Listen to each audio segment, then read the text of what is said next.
Hello everyone, welcome to RoomNet. I hope you all are doing great. तो इससे पहले कि हम लोग आज का डिस्कशन स्टार्ट करें, पहले देख लो कि आगे का 3 वीडियोस किसके ऊपर होने वाला है। तो मैं पूरा NLM ये 3 वीडियोस में ख़त्म कर दूंगा, ठीक है। तो पहला आज का जो लेक्चर होगा वो होगा FBD यानी फ्री बॉडी डायग्राम। टेंशन क्या होता है इसके बारे में डिस्कस करेंगे, और बेसिक स्टफ मतलब स्प्रिंग कांस्टेंट,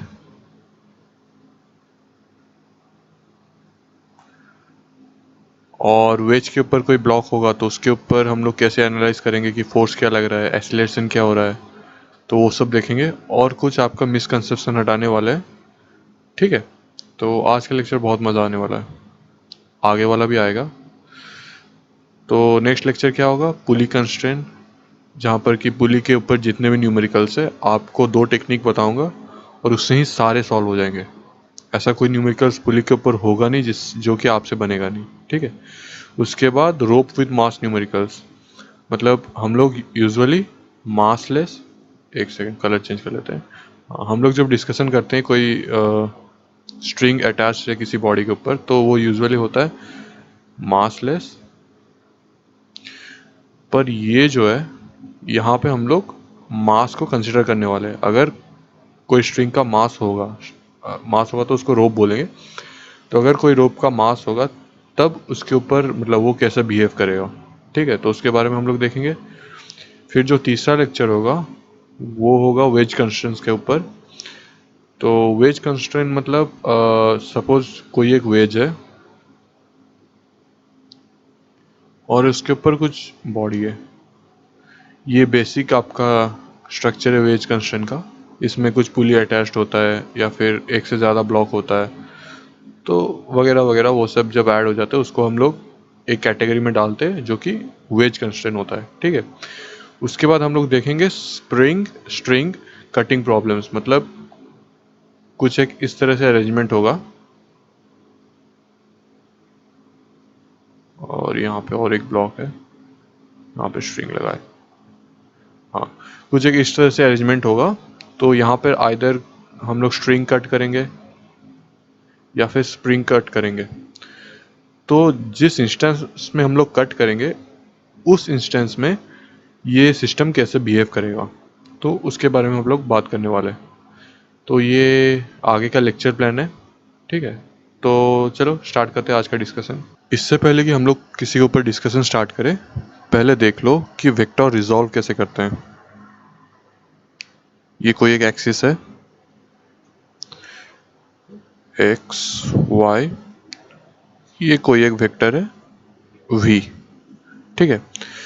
तो x के यहाँ पे एंगल थीटा मान लो, तो x के डायरेक्शन में ये v वेक्टर क्या होगा।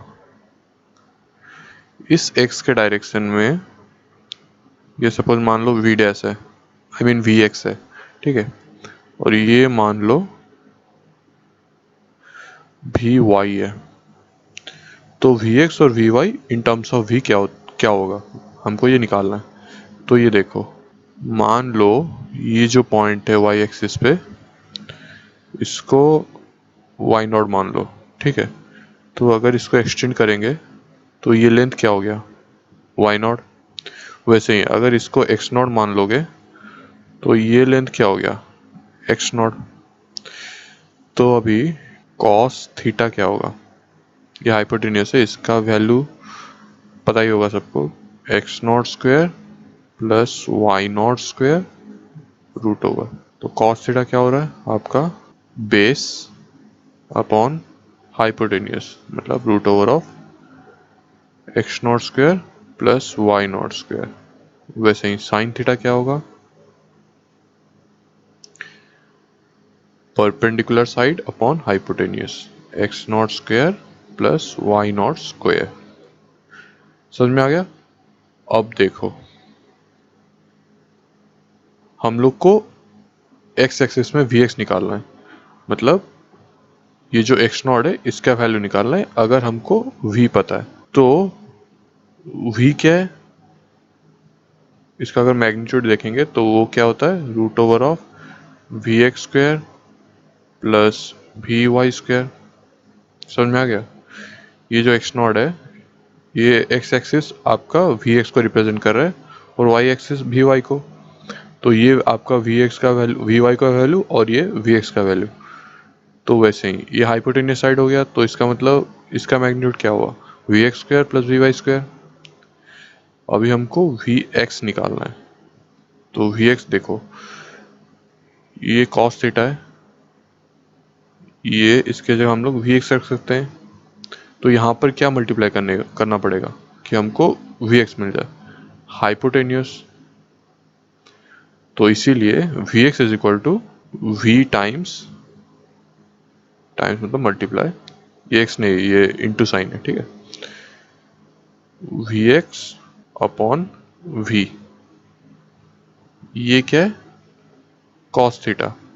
कैसे, cos theta is equals x axis upon root over of v x square plus v y square. तो ये v कैंसिल हो गया, तो ये वी एक्स हो गया। इसका मतलब क्या है, ये v कॉस थीटा है। तो इसको एक अलग जगह रख लेते हैं अपन, v x is equal to v cos theta.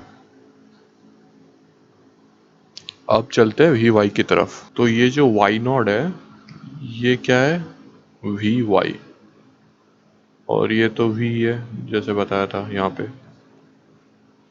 ये भी है। तो बस वैसे ही v y is equal to v times v y upon v. तो ये चीज़ क्या है, साइन थीटा। तो इसीलिए v y is equal to v sine theta. तो यहाँ पे देख लो, v y is equal to v sine theta. तो याद रखने वाली बात ये है कि ये कोई एक एक्सिस है, ठीक है, ये कोई एक वी वेक्टर है। तो हम लोग को अगर वी एक्स निकालना है, वी एक्स वेक्टर, हमको ये दिया गया एंगल थीटा, और ये वी वाई वेक्टर। तो वी एक्स जो है, अगर थीटा के साइड है तो उसको लिख दो वी टाइम्स कॉस थीटा, और अगर ऊपर के साइड है मतलब जहाँ पर थीटा नहीं है, उसको लिख दो वी साइन थीटा। बस यही चीज़ आप याद कर लो। वैसे जो बताया था वो तो बस प्रूव ही था, बस आपको ये चीज़ याद रहना चाहिए। ऐसा नहीं कि फिर से डिराइव करने बैठ जाओ, ठीक है, ये रट लो पूरा, दिमाग में आपका छप जाना चाहिए। चलो तो फिर एफ बी डी के तरफ मूव करते हैं। तो एफ बी डी, ये क्या होता है, फ्री बॉडी डायग्राम। फ्री क्या होता है, फ्री का मतलब आप लोग जो समझे वो नहीं है। फ्री मतलब फ्रीडम। फ्रीडम मतलब कोई एक सिस्टम है, किसी एक ऑब्जेक्ट के ऊपर हम लोग स्टडी कर रहे हैं, तो उस एक ऑब्जेक्ट को, सपोज मान लो एक सिस्टम है, यहाँ पर इस तरह से कुछ ऑब्जेक्ट्स है, ठीक है, हम लोग को इसके ऊपर कुछ स्टडी करना है। कलर चेंज कर लेते हैं। हम लोग को इसके ऊपर कुछ स्टडी करना है, ठीक है। तो बाकी का डिस्ट्रैक्शन हटाने के लिए हम लोग उस चीज़ को आइसोलेट कर देते हैं ऐसे, और उसके बाद उसके ऊपर स्टडी करते हैं कि कहाँ से फोर्स आ रहा है, क्या वेट है उसका, वो सब हम लोग स्टडी करते हैं। उसको फ्री बॉडी डायग्राम बोलते हैं, ठीक है। तो सबसे बेसिक से स्टार्ट करते हैं। मान लो ये अर्थ का सरफेस है, या फिर कोई भी सरफेस है, इसके ऊपर एक ब्लॉक ऐसे रेस्ट कर रहा है।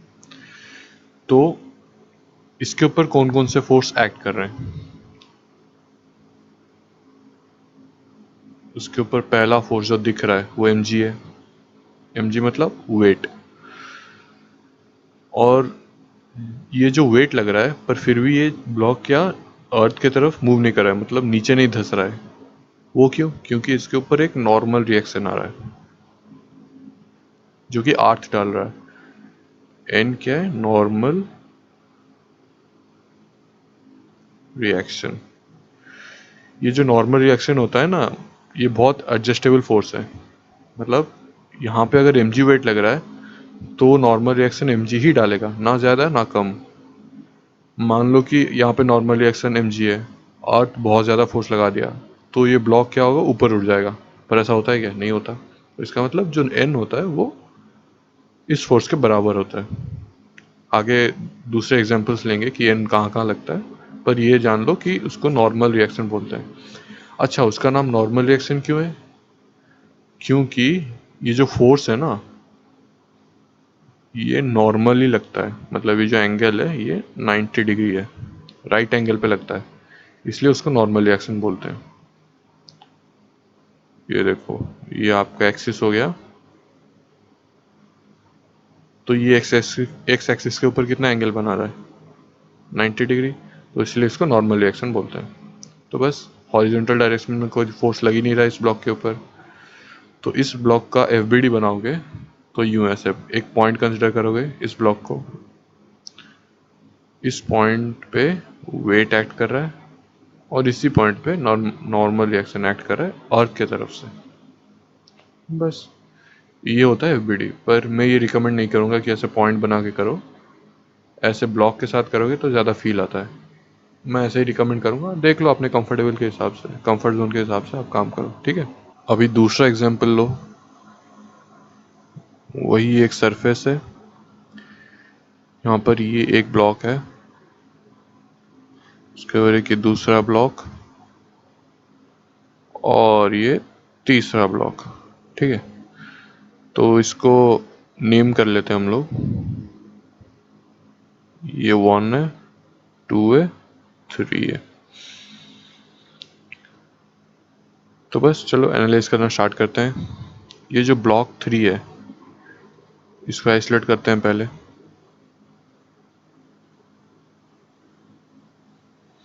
तो ब्लॉक 3 के ऊपर कौन सा फोर्स आ रहा है? पहला, अर्थ के वजह से वेट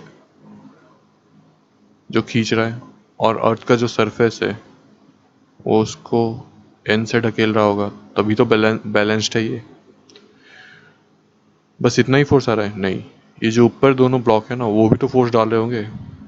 पर हमको ये जो ब्लॉक है इसके बारे में चिंता करने की ज़रूरत नहीं है। क्यों? क्योंकि ये सबसे ऊपर है, डायरेक्ट कांटेक्ट में नहीं है इसके साथ।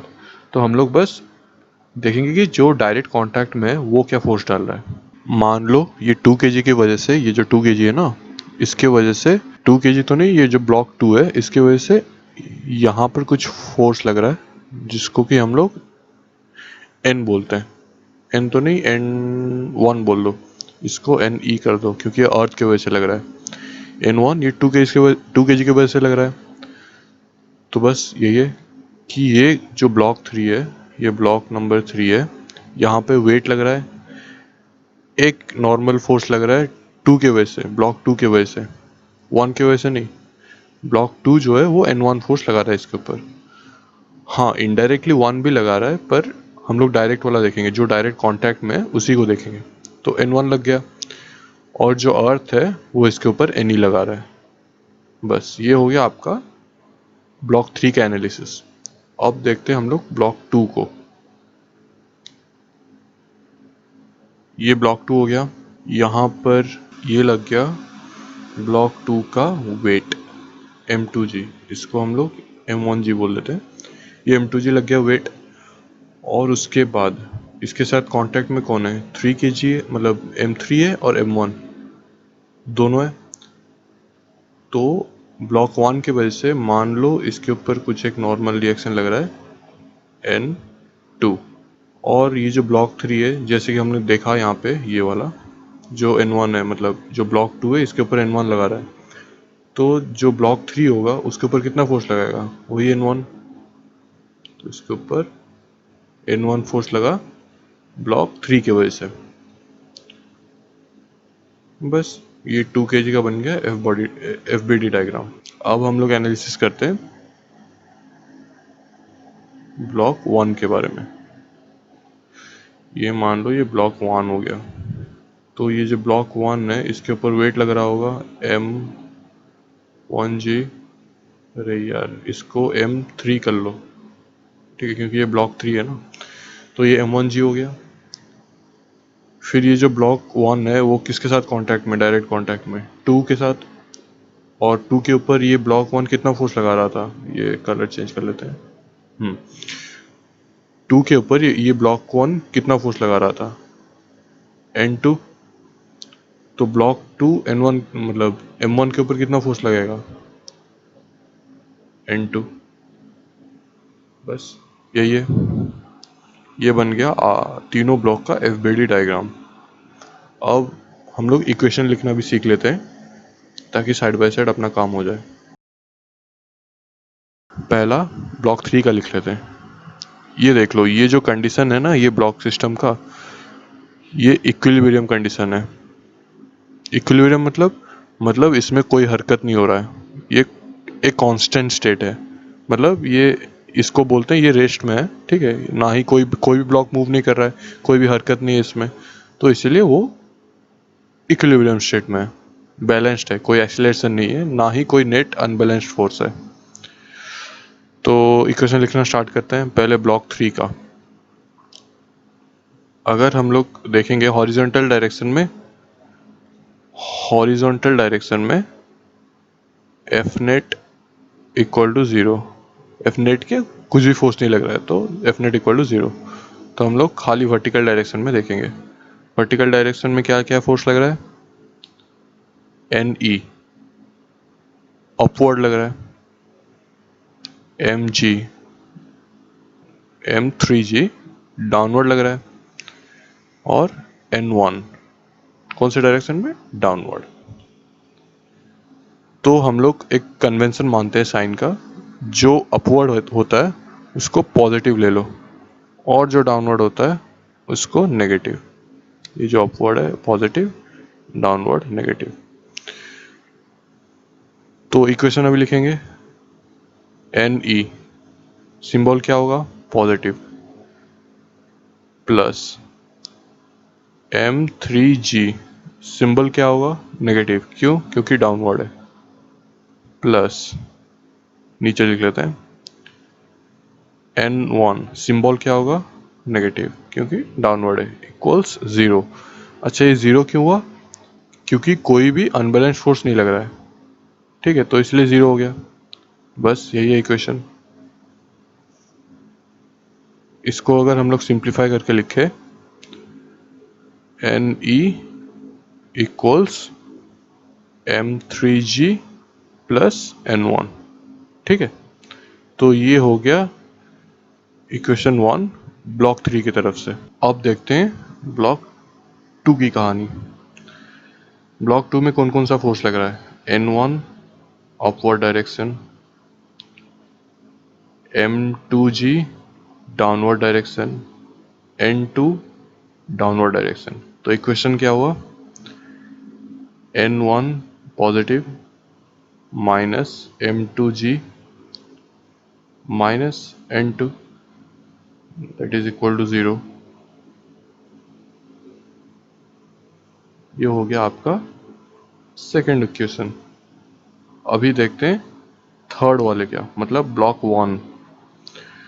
तो ब्लॉक 1 का इक्वेशन क्या होगा, ये देखो, एक सेकंड इसको रब कर लेते हैं।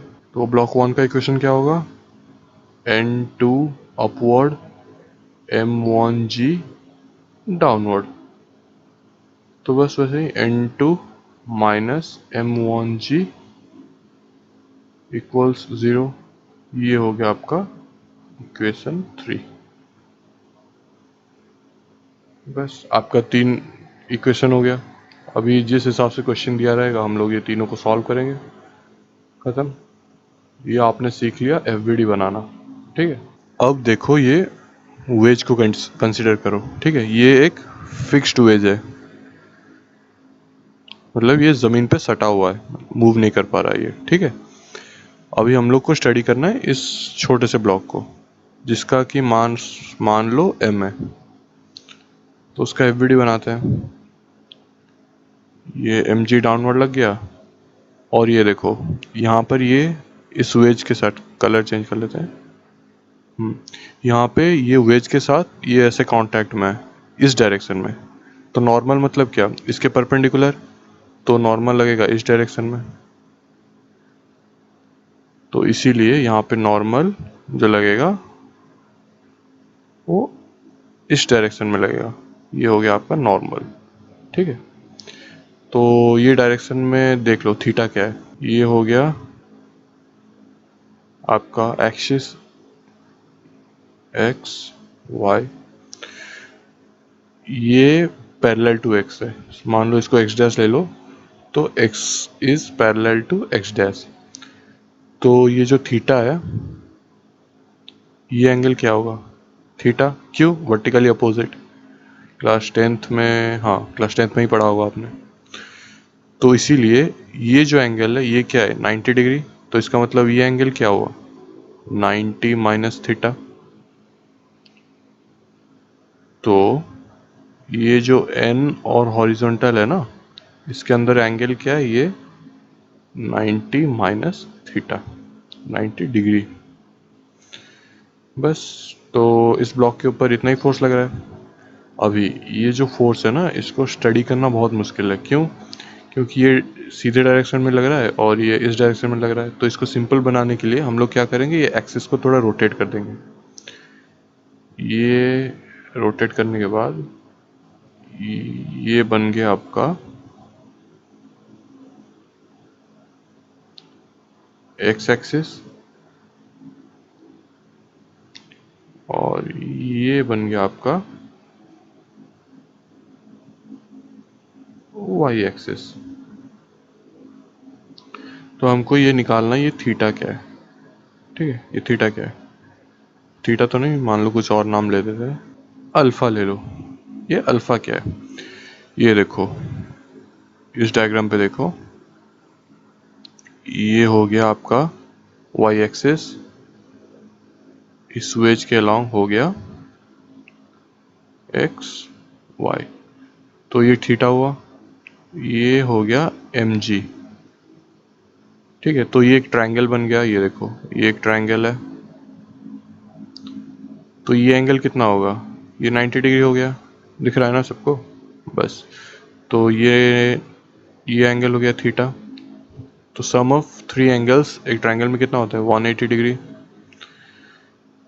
तो बस ये जो थीटा के ऑपोजिट में ये जो एंगल है, हमको दो एंगल पता है, ये 90 है, ये थीटा है। तो ये एंगल अल्फा है, मतलब यहाँ पे अल्फा है ना, तो ये एंगल अल्फा है। तो alpha plus theta plus 90 degree is equal to 180 degree. तो alpha is equal to 180 degree minus 90 degree minus theta, that is equal to 90 minus theta. ठीक है, तो ये जो अल्फा हो गया, alpha equals to 90 minus theta. समझ में आ गया? ऐसे हर टाइम आपको नहीं करना है क्योंकि बहुत टाइम कंज्यूमिंग है। मैं अभी आपको दिखा दूंगा कि आपको याद क्या रखना है, ताकि सारे क्वेश्चंस आपके 2 मिनट में बन जाए। ठीक है, तो ये देखो, ये जो एम जी है, कलर चेंज कर लेते हैं। हाँ, ये जो एम जी है, इसको अगर इस डायरेक्शन में रिजॉल्व करेंगे तो क्या होगा? M g cos alpha, I mean m g, हाँ एम जी कॉस अल्फा, ये m g cos alpha that is equal to theta के टर्म्स में m g cos 90 minus theta that is equal to m g sine theta. ठीक है, और M G का इस direction का कंपोनेंट क्या है? ये अगर 90 माइनस थीटा हुआ तो ये कितना होगा?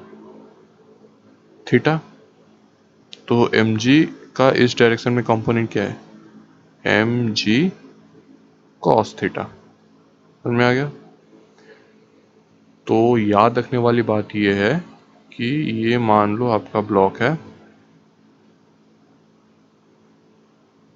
ठीक है, और ये एंगल आपका थीटा है। तो इस पर कैसे फोर्स लग रहा है? इस पर एक नॉर्मल रिएक्शन लग रहा है एन, वेज के लॉन्ग लग रहा है एक force m g sine theta, और वेज के परपेंडिकुलर, वेज का जो सरफेस है ना उसका परपेंडिकुलर में लग रहा है एम जी कॉस थीटा। ठीक है, तो बस आपको ये डायग्राम याद करना है। ठीक है, तो चलो नेक्स्ट मूव करते हैं। तो ये एक मिसकंसेप्शन होता है बच्चों का कि कोई एक वेक्टर को रिजॉल्व कैसे करना है। मतलब ये एग्जांपल ले लो, ये सरफेस है, ये एक ब्लॉक है जिसका मास m है, तो इसको कुछ एक फोर्स लग रहा है इस डायरेक्शन में F। ठीक है, ये थीटा है, ये एक्सलेट कर रहा है किस डायरेक्शन में, ये हॉरिजॉन्टल डायरेक्शन में A। तो मान लो ये जो फोर्स है ये m से छोटा है। मतलब देखो, अभी हम लोग अगर रिजॉल्व करेंगे F का वेक्टर को,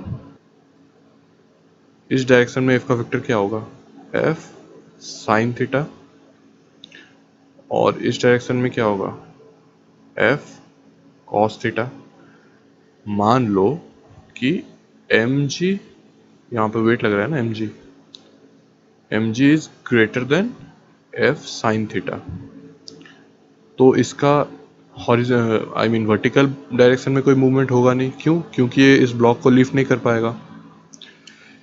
तो अब हम लोग a को रिजॉल्व करेंगे, कलर चेंज कर लेते हैं, हाँ, a को रिजॉल्व करेंगे तो जो 90% बच्चे हैं वो ये सोचे होंगे कि इस डायरेक्शन में मान लो a डैश है, तो a का value a equals a dash cos theta, और वर्टिकल डायरेक्शन में a डैश साइन थीटा। ये मतलब 90% बच्चे यही सोच रहे होंगे, पर नहीं, ये गलत है। क्यों गलत है? क्योंकि ब्लॉक हमेशा रिजल्टेंट जो होता है ना एक्सीलरेशन, उसी डायरेक्शन में मूव करता है। खुद ही सोचो कि अगर यहाँ पर हम लोग F लगा रहे हैं तो ब्लॉक रियलिटी में मूव किस डायरेक्शन में करेगा, इस डायरेक्शन में। तो ये एक चीज जान लो कि हमेशा जो बॉडी होता है वो रिजल्टेंट डायरेक्शन में मूव करता है। रिजल्टेंट जो डायरेक्शन होता है उसी डायरेक्शन में मूव करता है। तो इसीलिए जो ये जो एक्सीलरेशन है ना, ये रिजल्टेंट एक्सीलरेशन है। तो ये चीज जो हुआ ये गलत हो गया, तो उसी को लेते हुए ये भी गलत हो गया। तो सच्चाई क्या है? सच्चाई ये है कि, कलर चेंज कर लेते हैं, सच्चाई ये है कि इस डायरेक्शन में जो ए डैश है इसको हमको निकालना है, ये क्या है। तो अगर ए रिजल्टेंट एक्सीलरेशन है तो इसका एक्सिस कुछ ऐसा होगा, तो हमको निकालना है कि इस डायरेक्शन में क्या है। तो कुछ इस तरह से एक्सिस हुआ, ये हो गया आपका ए, ये हो गया थीटा, तो इस डायरेक्शन में ए डैश है, तो ए डैश क्या हुआ, a dash equals a cos theta. तो this implies a equals a dash sec theta. ये चीज जान लो आप, ये हमेशा गलती करते हैं बच्चे। आप तो जान गए, अभी आगे से आप नहीं करने वाले। तो नेक्स्ट मूव करते हैं हम लोग टेंशन की तरफ। टेंशन क्या होता है? सपोज मान लो ये कोई एक दीवार है जहाँ पे एक स्ट्रिंग अटैच्ड है, ठीक है, और इस पॉइंट पे हम लोग स्ट्रिंग को जोर से F से खींच रहे हैं। मतलब इस हद तक खींच रहे हैं कि ये स्लैक नहीं कर रहा है बीच में। स्लैक मतलब ये स्लैक स्ट्रिंग है। तो ये स्ट्रिंग में टेंशन क्या होता है? 0। क्योंकि टेंशन जो होता है ना उसको अब हम लोग अगर हिंदी में बोले तो खिंचाव होता है, कि अगर कोई इसको खींचेगा तभी जाके टेंशन होगा। तो बस यही है, ये पूरा अपने लिमिट तक स्ट्रेच्ड हुआ है। तो ये जो स्ट्रिंग है अगर इसको हम लोग माइक्रोस्कोपिकली देखें तो ये इस तरह से उसके मॉलिक्यूल्स है, ये देख, और इतने बड़े बड़े नहीं है, पूरा पास बहुत ज़्यादा छोटे हैं, पर दिखाने के लिए दिखा रहा हूँ। तो ये जो बीच में सपोज इस मॉलिक्यूल को कंसिडर करो, ये जो मॉलिक्यूल है ये अपने दूसरे जो मॉलिक्यूल्स होते हैं उनके साथ बॉन्ड बनाया हुआ है। ये चाहता है कि ये बॉन्ड नहीं टूटे, तो इसके लिए क्या करना पड़ेगा, ये जो सेंटर वाला है ये राइट साइड वाले को इस तरफ से खींचेगा, लेफ्ट साइड वाले को इस तरफ से खींचेगा, सेम फोर्स। तो उसी फोर्स को हम लोग टी बोलते हैं। टी क्या डिनोट करता है, टेंशन को। तो हर पॉइंट यहाँ पे कोई भी कंसिडर कर लो मॉलिक्यूल को, हर पॉइंट अपने बाजू वाले पॉइंट्स को टी से ही खींचेगा, ठीक है। तो अगर हम लोग इस पॉइंट को कंसिडर करें तो ये इसको, मतलब ये जो एफ है इसको इस डायरेक्शन में टी से खींच रहा है, और ये जो वाला एंड वाला पॉइंट है ये इस दीवार को इस डायरेक्शन में टी से खींच रहा है, ठीक है। मतलब ऐसा सोच लो कि ये जो स्ट्रिंग होता है हमेशा ट्राई करेगा कि ये कभी टूटे ना। तो बस टेंशन वही होता है। तो अगर सपोज मान लो ये कोई ब्लॉक है, ठीक है, इसको इस डायरेक्शन टी से खींच रहा है, कोई खींच रहा है, तो इसके हर पॉइंट पे टेंशन होगा टी। अगर हाँ, यहाँ पे जो नोटिस करने वाली बात है वो है कि हम लोग यहाँ पे कंसिडर कर रहे हैं मासलेस स्ट्रिंग। अच्छा, ये मासलेस स्ट्रिंग से क्या फ़र्क पड़ता है? मासलेस स्ट्रिंग से ये फ़र्क पड़ता है कि यहाँ पे कहीं पे भी मास ज़्यादा नहीं है, मतलब इक्वली डिस्ट्रीब्यूटेड है, और ये जो वेट है मान लो mg इक्वल्स 0 है। मान लो कोई एक रोप है जिसका कुछ सिग्निफिकेंट वेट है, ये कुछ रोप हो गया, ठीक है, तो इसके हर पॉइंट पे टेंशन अलग होगा। क्यों? क्योंकि सपोज देख लो इसको, इस पॉइंट पे देख रहे हैं, ठीक है, इस पॉइंट में इधर का मास कितना है, मान लो ये पूरा का मास कैपिटल M है, और ये पॉइंट कुछ x डिस्टेंस में, और ये जो टोटल लेंथ है L है, ठीक है। तो हर यूनिट लेंथ को उसका मास कितना होगा, m/l। तो ये जो टोटल जो x पार्ट का मास होगा वो कितना होगा, m/l इंटू एक्स। तो ये छोटे हिस्से का मास कितना होगा, m/l, नीचे लिख लेते हैं m/l into l minus x, ठीक है। तो बस वही है कि यहाँ पर जो वेट है, ये वाला जो वेट है इससे ज़्यादा है, तो जो टेंशन है यहाँ पे, मतलब इसका जो ओवरऑल टेंशन वो इस वाले पार्ट से काफ़ी ज़्यादा है, तो टेंशन वेरी कर रहा है। बस मैं वही बताना चाह रहा हूँ कि हम लोग अभी जो कंसिडर कर रहे हैं वो मासलेस है, उसका कोई मास है ही नहीं।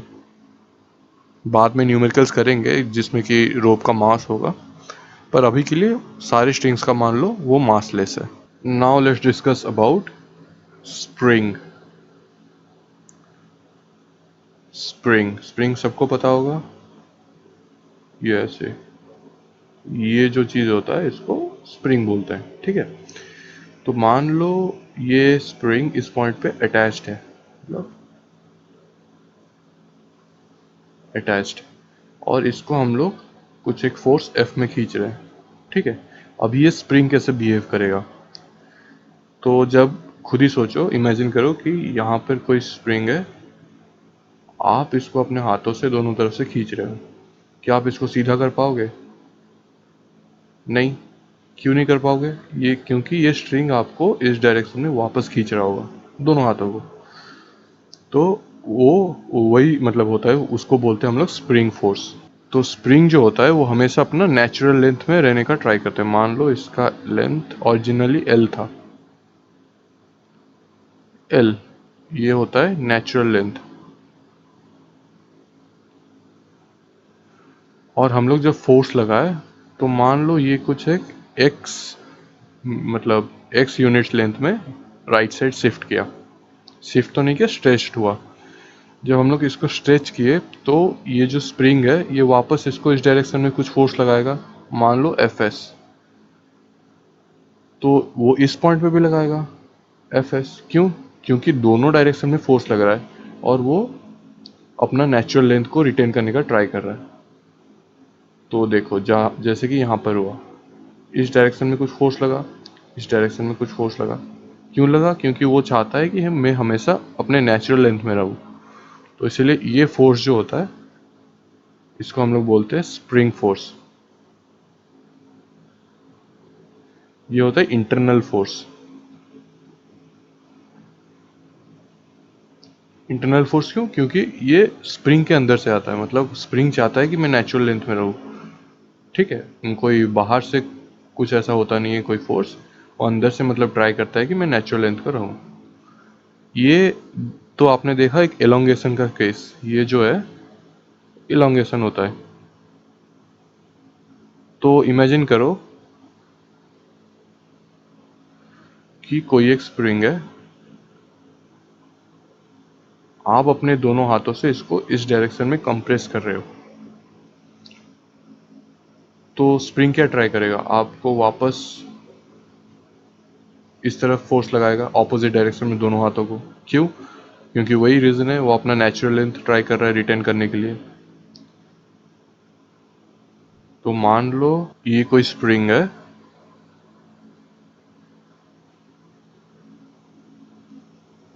और इसका नेचुरल लेंथ क्या है? L। हमने अभी इसको इस डायरेक्शन में फोर्स लगाया, ठीक है, तो इसके बाद ये कंप्रेस होके कुछ इस तरह से हुआ। देखो, ये कंप्रेस होने के बाद इसका लेंथ ऐसे सिकुड़ गया। ये कुछ ले लो x डैश, इस डायरेक्शन से ले लो x, तो मान लो x plus x dash is equal to y. ठीक है, तो इस डायरेक्शन में सिकुड़ गया, तो वो क्या करेगा? इस डायरेक्शन में एक फोर्स लगाएगा Fs, इस डायरेक्शन में फोर्स लगाएगा Fs। तो वही है। तो यहाँ पर भी वो कॉम्प्रेस जब कर रहे हैं हम लोग, वो नेचुरल लेंथ को आने के लिए ट्राई कर रहे हैं। तो वही यही जो फोर्स है इसी को स्प्रिंग फोर्स बोलते हैं। अच्छा, ये स्प्रिंग फोर्स का मैग्नीट्यूड कितना होता है?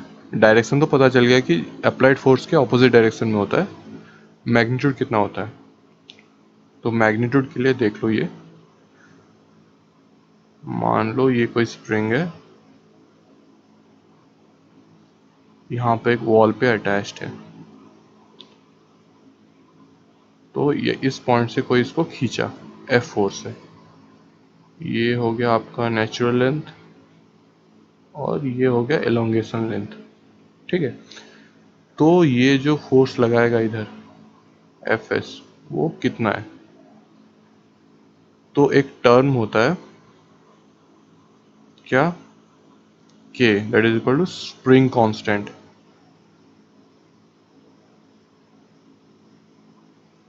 ये जो स्प्रिंग कांस्टेंट है वही डिसाइड करता है कि Fs का मैग्नीट्यूड कितना है। Fs जो होता है वो डायरेक्टली प्रोपोर्शनल होता है आपका F के बराबर। ठीक है, डायरेक्टली प्रोपोर्शनल होता है। तो F is equal to some constant K times deformation length.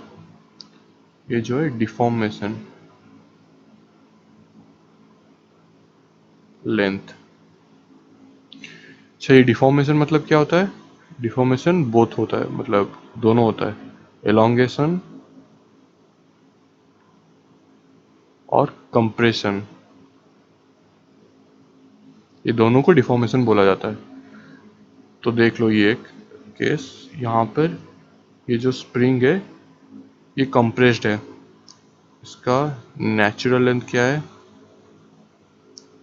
ये नेचुरल लेंथ है, जब हम लोग ने फोर्स लगाया इसके ऊपर F, ये कंप्रेस हो गया कितने से? X से।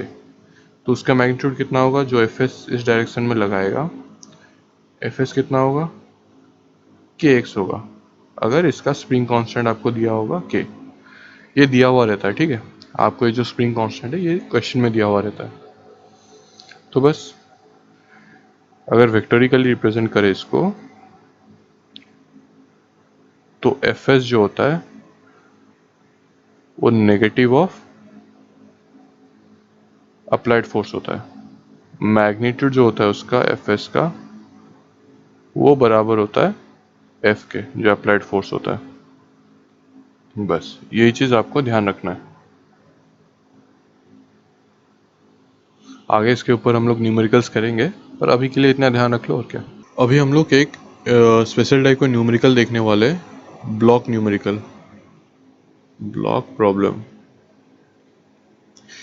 अच्छा, ये ब्लॉक प्रॉब्लम क्या होता है ये देखो। अगर आपको ये इस तरह से कुछ दिया होगा क्वेश्चन में, यहाँ पे फोर्स एफ अप्लाइड फोर्स है ये, ठीक है।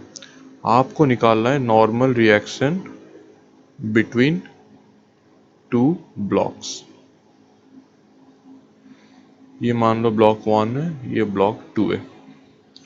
तो हमको नॉर्मल रिएक्शन निकालना है, तो वही एफबीडी बना के शुरू हो जाओ। ये बन गया आपका ब्लॉक 1, इधर लग गया M1G, ऊपर लग गया N अर्थ, ठीक है। अभी हॉरिजॉन्टल डायरेक्शन में क्या क्या लग रहा है, ये लग गया आपका FA, ठीक है। अभी देखो कलर चेंज कर लेते हैं, हाँ, ये हो गया आपका कांटेक्ट पॉइंट। तो इधर नॉर्मल रिएक्शन लगेगा 1 और 2 के बीच में। तो मान लो वो नॉर्मल रिएक्शन 2 लगा रहा है इधर N डैश, ठीक है। तो ये बन गया आपका ब्लॉक 1 का एफबीडी। मान लो इसका एज्यूम कर लो, हमको एक्चुअली पता नहीं है कितना है एक्सीलरेशन, मैं एज्यूम कर लो इधर ए एक्सीलरेशन में मूव कर रहा है, तो ये एक एक्सीलरेशन ए ऐड कर लो, ठीक है। अभी ब्लॉक 2 देखते हैं हम लोग। ये हो गया आपका ब्लॉक 2।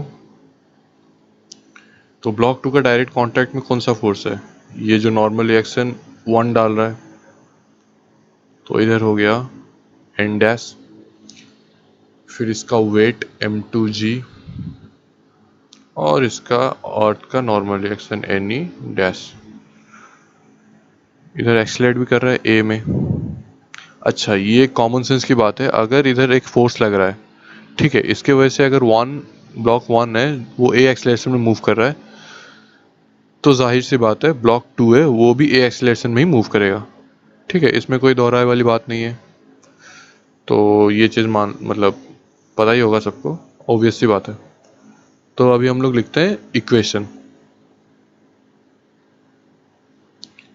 ये ब्लॉक 1 का देखते हैं, एफ ए, इस डायरेक्शन को पॉजिटिव ले लो, इधर को नेगेटिव, ठीक है। तो F A minus N dash is equals M1 times A. अच्छा, ये क्या हो गया, ये आपका न्यूटन सेकेंड लॉ है। ये सेकेंड लॉ नहीं है, उसका एक स्पेशल केस है जहां पर कि मास कांस्टेंट है, मास कांस्टेंट। तो बस यही है, F A minus N dash is equal to M1 है। ये हॉरिजॉन्टल डायरेक्शन, मान लो ये आपका बन गया इक्वेशन 1। वही वर्टिकल डायरेक्शन में देखो, ये normal reaction due to earth है, ये M1G है, दोनों का वैल्यू सेम है। क्यों सेम है, क्योंकि ये जो ब्लॉक है इस डायरेक्शन में इसका एक्सीलरेशन मतलब ए वी इज इक्वल्स 0 है, मतलब ये ब्लॉक उड़ नहीं रहा है, इसलिए वर्टिकल डायरेक्शन में इसका फोर्स जो है वो अपने आप को नलीफाई कर देंगे, मतलब इसके ऊपर net F vertical is equals 0। समझ में आ गया। अभी ब्लॉक 2 की तरफ मूव करते हैं। ब्लॉक 2 का वही वर्टिकल डायरेक्शन में नलीफाई कर देगा। क्योंकि ब्लॉक नहीं उड़ रहा है। तो अभी हॉरिजॉन्टल डायरेक्शन, ये देखो, ये N1 N डैश हुआ, ये एक्सीलरेशन नहीं हुआ, तो हॉरिजॉन्टल डायरेक्शन में क्या इक्वेशन होगा, N dash is equal to M2 into a. Net horizontal direction में जो फोर्स लग रहा है वो यही है, और तो कुछ लग ही नहीं रहा है। तो बस ये हो गया आपका इक्वेशन 2। चलो सॉल्व कर लेते हैं। तो n dash is equal to m2a, F applied minus N dash is equal to m1a। तो एन डैश क्या हो गया, एफ ए माइनस m1a। ठीक है, तो वैसे यहाँ पर एन डैश क्या हुआ, m2a। तो m2a is equal to F A minus m1a। This implies a is equals F a upon m1 plus m2। ये आपका एक्सीलरेशन निकल गया। ठीक है, तो अगर एक्सीलरेशन हो गया तो नॉर्मल रिएक्शन क्या होगा, ये जो normal reaction m2 into a, तो n dash is equals to m2 times F a upon m1 plus m2। समझ में आ गया। तो ये तो एक तरीका था आपका नॉर्मल रिएक्शन निकालने का। पर अगर मान लो आपको कोई पूछे कि ये दोनों ब्लॉक्स का एक्सीलरेशन कितना होगा, ठीक है, तो आप अगर ये करने बैठ जाओगे तो वो बंदा आधा देख के ही भाग जाएगा। क्यों? क्योंकि देख लो, अगर ये एक ब्लॉक है, ये ब्लॉक है, ये एक्सीलरेशन ए में मूव करे इस डायरेक्शन में, तो ये जो ब्लॉक 2 है वो कैसे मूव करेगा, वो भी ए में ही मूव करेगा। तो इसका मतलब क्या है, ये दोनों का हम लोग एक सिस्टम कंसिडर कर सकते हैं, मतलब ये दोनों एक टोटल मास कंसिडर कर सकते हैं, एक ही बॉडी है। तो न्यूटन के सेकेंड लॉ के हिसाब से F A is equals total mass m1 plus m2 times A. तो ए क्या हो गया, F a upon m1 plus m2। समझ में आ गया, बस यही है। तो आज का लेक्चर यहाँ पर ख़त्म करते हैं, बहुत हो गया। अभी नेक्स्ट लेक्चर में हम लोग पुली के बारे में डिस्कस करेंगे। ठीक है, जिसको जिसको ये वीडियो समझ में नहीं आया एक बार फिर से देख लो। ये पूरा समझ में, अगर ये पूरा समझ लिया आप, तो आगे जो वीडियोस दो वीडियोस बनाऊंगा मैं, अगर उसको देख लिया आप, तो न्यूटन लॉ के ऊपर कोई भी मतलब न्यूमेरिकल हो आप आराम से सॉल्व कर सकते हैं। हाँ, टाइम वो आपके ऊपर डिपेंड करता है, आप जितना प्रैक्टिस करोगे उतना ही आपका टाइम छोटा होता जाएगा, मतलब कम होते जाएगा। तो बस यही है, लेकिन ये नहीं होगा कि ऐसा कोई न्यूमेरिकल होगा आपसे बनेगा नहीं। अगर वो न्यूमेरिकल आपके सिलेबस के अंदर है तो गारंटीड है वो जितना भी हार्ड न्यूमेरिकल होगा जिस भी बुक से होगा वो बन जाएगा आराम से। ठीक है, तो अगर आपको ये वीडियो पसंद आया तो please do like, share and subscribe. ठीक है, तो मिलते हैं अगले वीडियो में। चलो तब तक के लिए have a good day, bye bye.